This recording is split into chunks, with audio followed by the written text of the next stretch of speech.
They announced an arrest in the case of the Golden State Killer. DNA evidence led them to one of the country's most notorious serial killers. Joseph James DeAngelo was arrested yesterday. We've solved the case of the century. For more than 4 decades, he had no name. Investigators called him the East Area Rapist. They called him the original Night Stalker. Eventually, a true crime writer gave him the name that stuck forever, the Golden State Killer. Between 1974 and 1986, he terrorized California, breaking into homes in the dead of night, while families slept just rooms away. He committed at least 13 murders and more than 50 rapes across multiple counties. He stalked his victims for weeks beforehand. He called their homes and hung up just to hear their voices. He left them notes threatening to return. And then, after one final attack in 1986, he simply disappeared. For 32 years, the trail went completely cold. Police departments across the state didn't even realize for decades that they were hunting the same man. Investigators grew old. Some died waiting for an answer. Victims lived their entire lives never knowing if the man who destroyed their sense of safety was still out there, watching.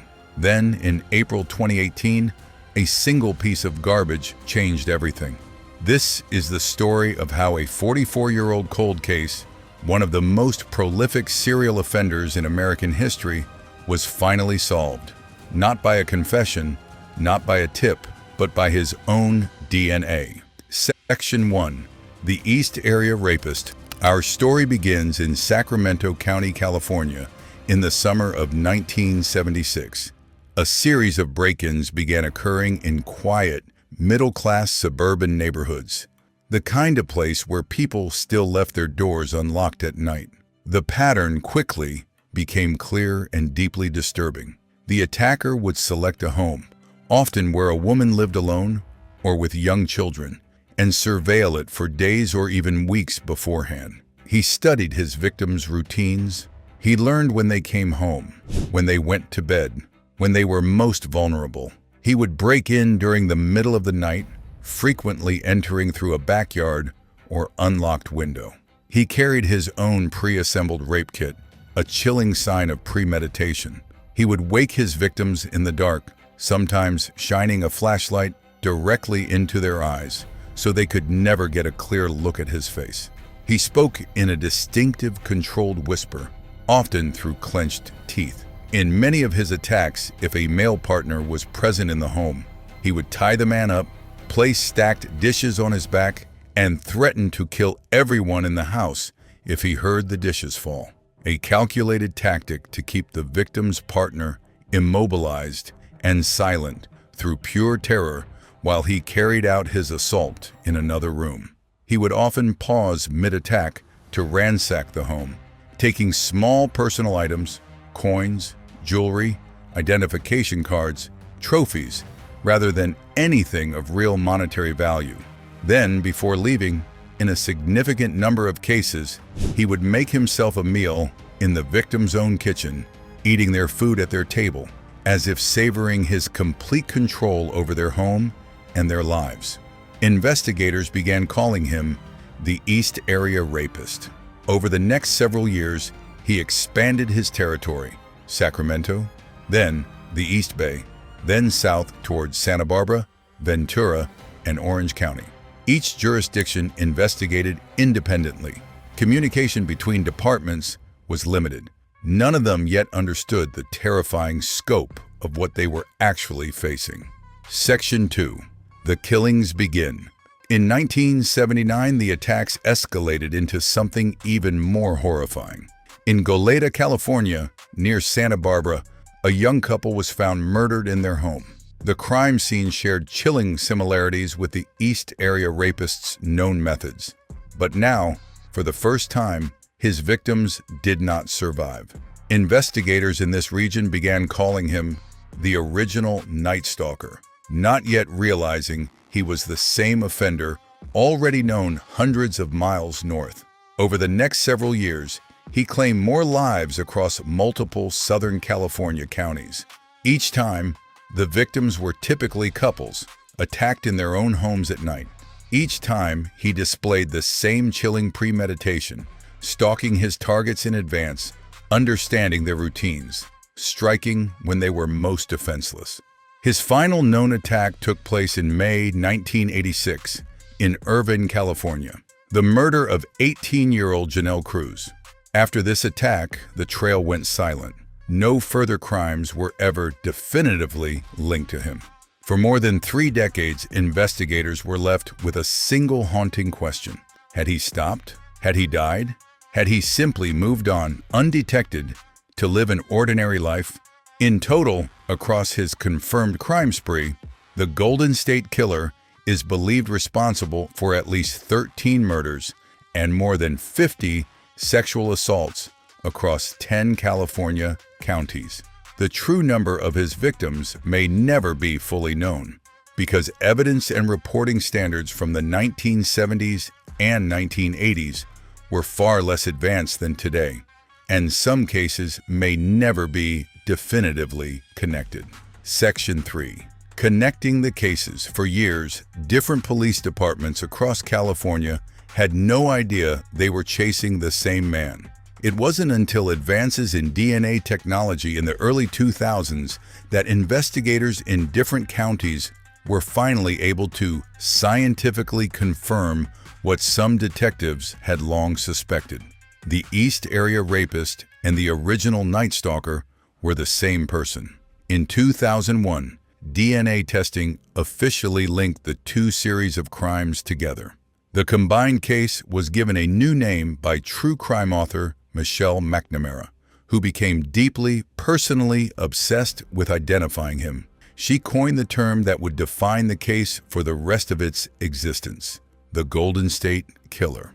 Michelle McNamara spent years investigating the case independently, working alongside law enforcement, retired detectives, and online communities of amateur researchers, all trying to crack a case that had stumped professional investigators for decades.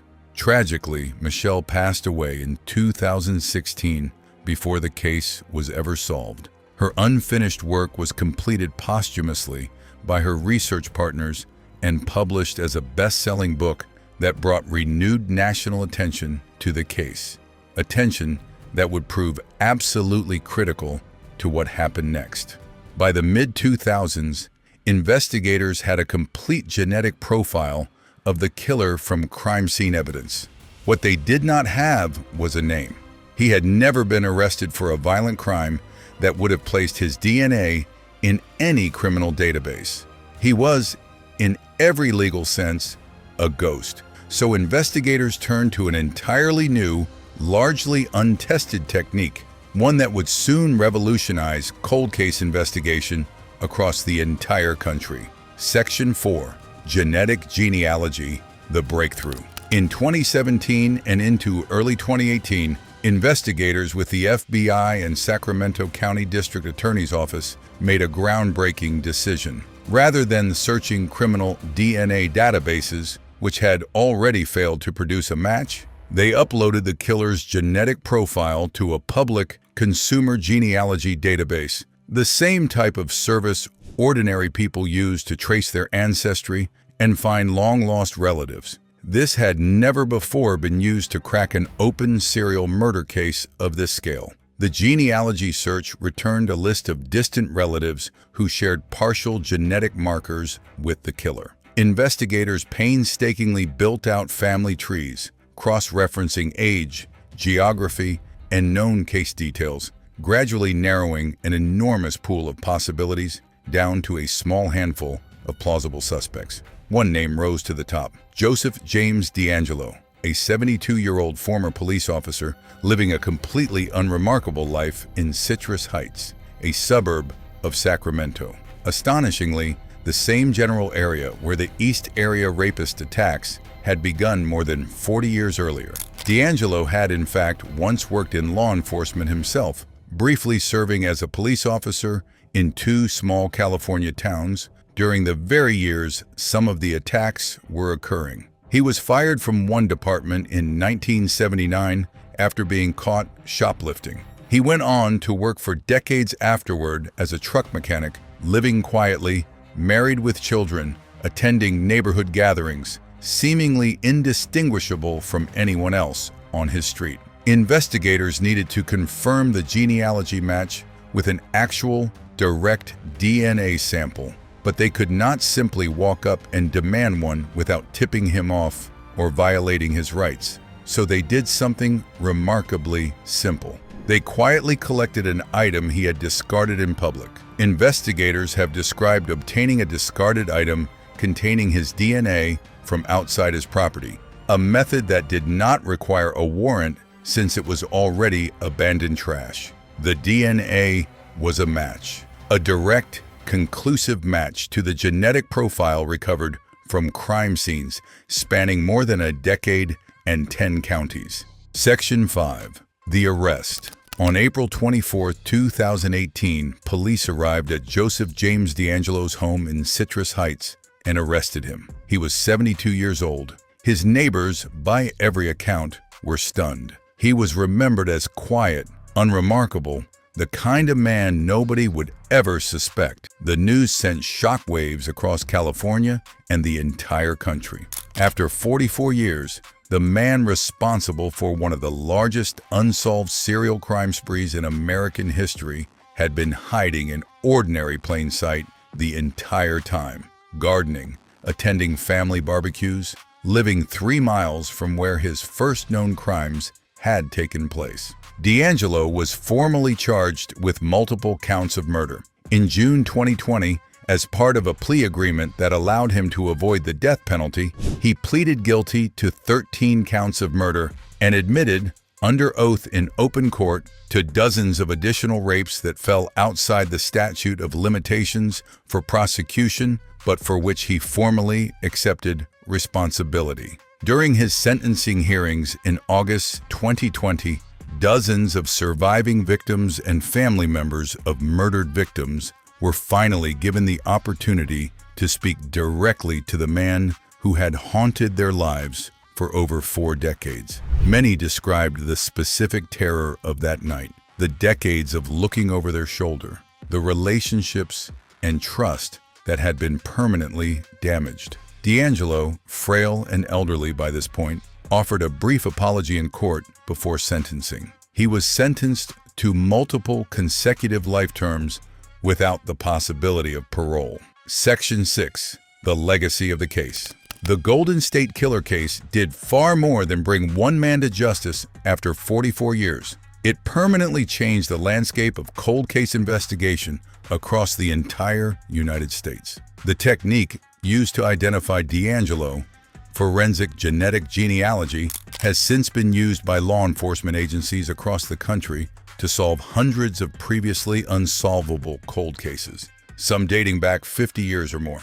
Cases that investigators had quite literally given up on have been reopened and resolved using this same method, all directly inspired by the breakthrough in this case. For the victims and surviving family members, the resolution, while it came far too late for many, offered something exceedingly rare in cases this old: a name, an answer, and an admission of guilt spoken aloud in a courtroom. Several survivors have spoken publicly in the years since about finally being able to sleep peacefully, to stop checking locks obsessively, to finally exhale after living with unresolved trauma for over 4 decades. Michelle McNamara, the writer who gave this case its enduring name and who dedicated years of her life trying to solve it, did not live to see the arrest. Her husband and research partners have spoken about how deeply they wished she could have known the case was finally closed.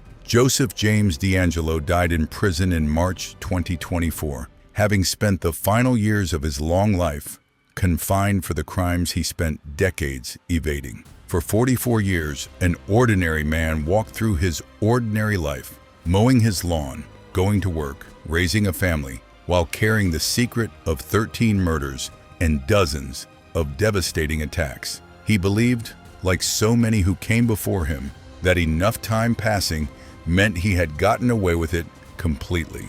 He was wrong. The Golden State Killer case stands as both a warning and a strange kind of hope. A warning that monsters can hide in the most unremarkable places, wearing the most unremarkable faces, but also hope, proof that even after 4 decades, even after investigators had aged and retired, and some had died still searching, the truth can still surface. Science eventually caught up to what evil had tried to bury. What do you think made this case finally crack after so many decades? Do you think genetic genealogy will solve even more of America's oldest cold cases in the years ahead? Let me know in the comments. I read every single one. If you want more deep dive true crime cases like this one, make sure you're subscribed to Eternal Secrets HQ. We dig into the cases the world almost forgot. See you in the next one.